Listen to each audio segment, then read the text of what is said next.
सद्दाम हुसैन। दोस्तों ये नाम आपने बहुत बार सुना होगा। हिस्ट्री जब भी आपने पढ़ी होगी इराक की तो आपने ये नाम तो ज़रूर सुना ही होगा। इनके दिलेरी के किस्से, इनके मौत के किस्से, इनकी ज़िंदगी के बहुत सारे किस्से इंटरनेट पर और सोशल मीडिया पर बहुत ज़्यादा वायरल भी हैं। खुद यूट्यूब पर भी बहुत सारी वीडियो सद्दाम हुसैन की ऐसी मिलती हैं जिन पर मिलियंस में व्यू मौजूद हैं। लेकिन दोस्तों क्या आप जानते हैं कि सद्दाम हुसैन कौन थे और उनकी मौत की वजह क्या थी?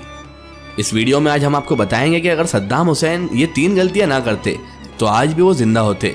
सद्दाम हुसैन की वो 3 गलतियां जिनकी सजा आज तक मुसलमान भुगत रहे हैं। बस आपसे इतनी सी गुजारिश है कि इस वीडियो को आखिर तक देखिएगा और मालूमात को गौर से जरूर सुनिएगा। सद्दाम हुसैन इराक का वो शासक जिसने इराक पर 30 साल तक राज किया। दोस्तों सद्दाम हुसैन ही वो नाम है जिसको कई लोग विलन के तौर पर देखते हैं। कई लोग सोचते हैं कि ये बहुत ही बेकार इंसान था, तो दूसरे तबके के लोग उनको हीरो भी मानते हैं। कई लोग सद्दाम हुसैन साहब को हीरो भी मानते हैं। और दोस्तों सद्दाम हुसैन की जिंदगी अपने आप में एक ऐसी अनसुलझी पहेली है जिसको लेकर अलग अलग तरह के लोग अलग अलग दावे और अपनी राय रखते हैं। लेकिन दोस्तों ये भी एक सच्चाई है कि इस बात को नकारा नहीं जा सकता कि सद्दाम हुसैन को मारना या उन्हें फांसी देना कोई आसान काम या कोई बहुत मामूली काम नहीं था। दोस्तों इस वीडियो में आज हम आपको क्लियरली बताएंगे कि कैसे खुद अपनी ही गलतियों की वजह से सद्दाम हुसैन अर्श से फर्श पर आ गिरे। आखिर अमेरिका से उनकी क्या दुश्मनी थी और अमेरिका उनका दुश्मन क्यों बना, और आखिर ऐसा क्या हुआ, ऐसी कौन सी घटना हुई कि मुस्लिम दुनिया का वो शासक जो एक दौर में अमेरिका जैसी सुपर पावर का एक बहुत अच्छा दोस्त हुआ करता था, वही सद्दाम हुसैन अमेरिका का एक वक्त में सबसे बड़ा दुश्मन बन गया। तो क्या थी सद्दाम हुसैन की वो गलती जो अगर वो ना करते तो शायद आज भी सद्दाम हुसैन जिंदा होते। दोस्तों वैसे हमें इन गलतियों को समझने के लिए, जो गलतियां सद्दाम हुसैन से हुई उसको समझने के लिए हमें उनके जीवन को डीपली समझना पड़ेगा। यानी कि उनके जिंदगी के सभी पहलुओं को हमें अच्छे से समझना होगा, स्टडी करना होगी, तभी जाकर हमें उनकी गलतियों का सही तरीके से मालूम होगा। दोस्तों सद्दाम हुसैन की कहानी की शुरुआत होती है इराक के एक छोटे से गाँव तिग्रिस से। सद्दाम हुसैन का जन्म 1937 में इराक के इसी गांव में हुआ था। 20 साल की उम्र में ही सद्दाम हुसैन ने वो पार्टी ज्वाइन कर ली थी और इराक के क्रांतिकारी बन गए थे, जिसके बाद धीरे धीरे इराक की राजनीति में सद्दाम हुसैन का वर्चस्व बढ़ने लगा। और आलम ये हुआ दोस्तों उसके बाद कि सन 1979 आते आते 1979 आते आते सद्दाम हुसैन इराक के राष्ट्रपति ही बन गए। और तब तक फिर वो राष्ट्रपति ही रहे कि जब तक अमेरिका ने इराक पर हमला नहीं कर दिया। दोस्तों एक बात जिसको कभी भी झुटलाया नहीं जा सकता वो ये बात है कि जब सद्दाम ने इराक की सत्ता संभाल ली उस वक्त दोस्तों इराक में राजनीतिक उथल पुथल मची हुई थी। लेकिन कुछ ही साल में सद्दाम हुसैन ने इराक को सभी अरब देशों में सबसे ज्यादा प्रभावशाली देश बना दिया। लेकिन दोस्तों इसी दौर में 2 काम एक साथ हो रहे थे। नंबर 1 सद्दाम हुसैन का उदय और दूसरा ईरान में आयतुल्लाह खुमैनी के नेतृत्व में इस्लामिक क्रांति।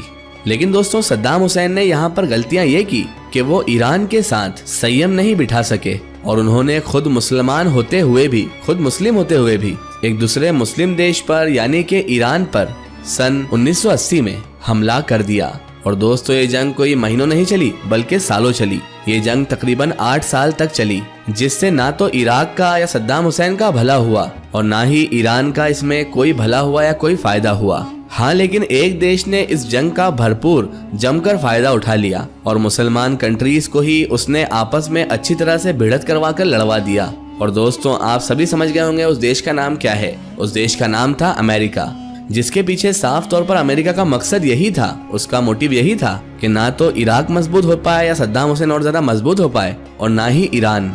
और अमेरिका इन मुस्लिम देशों से कच्चे तेल की लूट आराम से करता रहे। और दोस्तों काफी हद तक अमेरिका अपने इस मकसद में कामयाब भी हो गया। दोस्तों सद्दाम हुसैन ने ईरान के बाद कुवैत पर भी हमला कर दिया और वहाँ भी दोस्तों भारी नुकसान किसी और को नहीं बल्कि मुसलमानों को ही उठाना पड़ा। अगर दोस्तों हम ये कहें कि जिस मुकाम पर सद्दाम हुसैन मौजूद था वो अगर चाहता तो सभी मुस्लिम कंट्रीज को, सभी मुस्लिम देशों को एक साथ मिलाकर एक बड़ी ताकत के रूप में तब्दील कर सकता था। लेकिन इसके बिल्कुल उल्टे में सद्दाम हुसैन ने सऊदी अरब, कुवैत और ईरान समेत कई मुस्लिम कंट्रीज को, कई मुस्लिम देशों को अपना दुश्मन बना लिया। कहते हैं कि सन 1982 में यानी 1982 में सद्दाम हुसैन पर एक आत्मघाती हमला भी हुआ था, जिसमें सद्दाम हुसैन बच तो गए थे, लेकिन इसके बाद उन्होंने इराक के शिया बहुमूल्य इलाकों में हजारों लोगों को कत्ल करवा दिया था, जिनमें कई बेगुनाह भी थे। क्योंकि दोस्तों सद्दाम पर यह हमला किसने करवाया था, इस बात के आज तक कोई भी पुख्ता सबूत नहीं मिल पाए हैं, लेकिन सद्दाम हुसैन ने तो उस दौर में हजारों को कत्ल करवा दिया और उसका नतीजा दोस्तों ये आया कि खुद अपने ही देश में अब सद्दाम हुसैन के खिलाफ बगावत होने लगी, सद्दाम हुसैन के खिलाफ आवाजें उठने लगी थी और इंटरनेशनल मीडिया ने उन्हें डिक्टेटर की उपाधि भी दे दी थी। इस घटना ने सद्दाम हुसैन की छवि को अच्छा खासा नुकसान भी पहुंचा ही दिया था और अमेरिका और इजराइल जैसे देशों को सद्दाम हुसैन को घेरने का मौका भी इसी घटना के बाद मिल गया था। दोस्तों इस बात में भी कोई शक नहीं है कि सद्दाम हुसैन अपने दौर के बेहद ही प्रभावशाली, बेहद ही शक्तिशाली शासक थे, जिनसे अमेरिका और इजराइल जैसे पावरफुल देश भी खौफ खाया करते थे। लेकिन दोस्तों इसके बिल्कुल उल्टा इस बात को नकारा भी नहीं जा सकता, इस बात से इनकार भी नहीं किया जा सकता कि सद्दाम हुसैन रणनीति और दूरदर्शी सोच में बहुत अच्छे खासे कमजोर जरूर निकले। और दोस्तों ये बात हम सिर्फ हवा में नहीं कह रहे हैं, बल्कि इसके पीछे भी कई लॉजिक, कई तथ्य, कई फैक्ट जुड़े हुए हैं। क्योंकि दोस्तों हम में से बहुत ही कम लोगों को ये बात पता होगी कि शुरुआत में सद्दाम हुसैन के रिश्ते अमेरिका जैसे एक सुपर पावर देश के साथ, लेकिन इस्लामी विरोधी देश के साथ बहुत ज्यादा मजबूत थे। लेकिन अमेरिका ने वही किया जो हमेशा से करते आया है, अमेरिका ने सद्दाम का जमकर इस्तेमाल कर लिया, चाहे फिर वो कुवैत पर हमला करने की बात हो या फिर इराक और ईरान का वॉर यानी उनकी जंग। कहते हैं दोस्तों कि इन दोनों ही हमलों के लिए सद्दाम हुसैन को अमेरिका ने ही उकसाया था। लेकिन जब सद्दाम हुसैन अमेरिका की इस चाल को समझ गए, उन्हें समझ आ गया कि उनका यूज हो रहा है, तो अमेरिका ने भी अपने तेवर बदल लिए और सद्दाम हुसैन की छवि को उसके बाद एक कट्टर मुस्लिम की छवि उसके शासक के तौर पर दुनिया के सामने पेश कर दिया गया। कुल मिलाकर अगर हम कहें तो सद्दाम हुसैन अमेरिका की इस चाल को समझने में बहुत लेट हो गए और वो अमेरिका के हाथों अच्छी तरीके से इस्तेमाल भी होते रहे।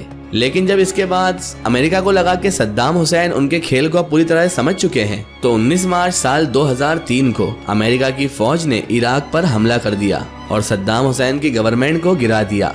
कुछ वक्त तक तो सद्दाम हुसैन अमेरिकी फौज के हाथ, उनके सैनिकों के हाथ नहीं लगे, लेकिन दोस्तों आखिरकार 13 दिसंबर सन 2003 को ही उन्हें अमेरिकी सैनिकों द्वारा गिरफ्तार कर लिया गया और 30 दिसंबर सन 2006 को सद्दाम हुसैन को फांसी दे दी गई।